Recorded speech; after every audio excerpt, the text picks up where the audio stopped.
चलत रहा ना। आप सभी भाई को मैं बता दूं, ब्लॉग बना रहा हूँ, आप सबको देख लो। भाई लोग आए थे आम खाने के लिए और हाथ में भी आम है, आप सब देख सकते हैं।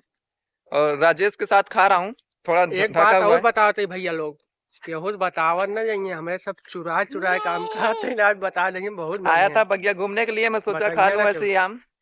और आप सब देख सकते हैं, फुल ऐसे मस्ती होती रहती है भाइयों के साथ। इनके आम खत्म हो गया, आम दा एक सब भाई आया। के आम खत्म हो गया, मैं अमरूद एक आम खत्म दे हो रहा हूँ। गया। बताइए ना भाई लोग। उठाओ। ये समय खा अब आप लीजिए। सब देख लीजिए भाई, राजेश अब चल मसाला रहे है। हैं भाई लोग घरे।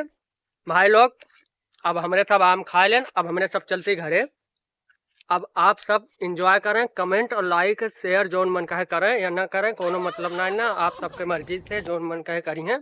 लेकिन आम के बारे में किसी से बताइए ना, ना बहुत मरी है मेरे सबका। अब सोरे सबका मिलब कोनो नेक्स्ट वीडियो में, तब के लिए बाय बाय, जय हिंद भाई लोग। मैं भी देसी ब्लॉग में रहता ही हूँ, आप सबको पता ही है। मेरा हाँ, दूसरा आईडी है। और मेरा भाई है, ये भी बनाता है ब्लॉग। और एक भाई दूसरा भाई ये है, ये भी ये ब्लॉग में। रील्स वगैरह डालता है, ब्लॉग वगैरह भी नहीं बनाता है।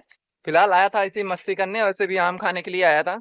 बस वीडियो को मैं इसी पे एंड करूंगा, ब्लॉग को मिलूंगा नेक्स्ट ब्लॉग में, तब तक के लिए जय श्री कृष्ण।